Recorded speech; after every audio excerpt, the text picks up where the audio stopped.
何小姐，你委托我查的资料，我已经查到了。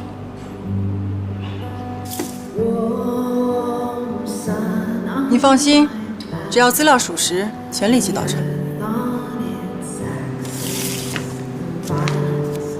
你们的动作怎么会这么快？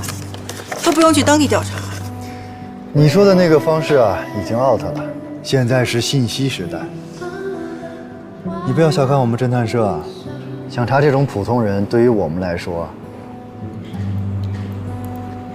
，so easy。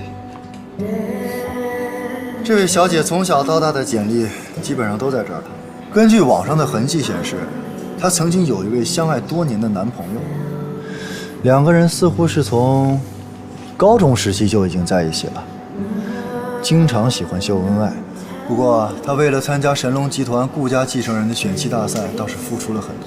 你看你手上那个资料，翻，停，就那一张。根据上面的资料显示，她曾经做过流产手术，回来以后没几天就和她的男朋友分手了。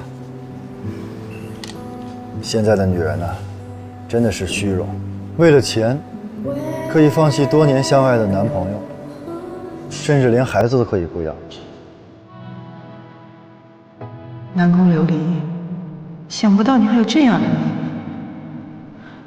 如果我让郭继承知道你的真面目，我倒要看看你还有什么脸跟我抢。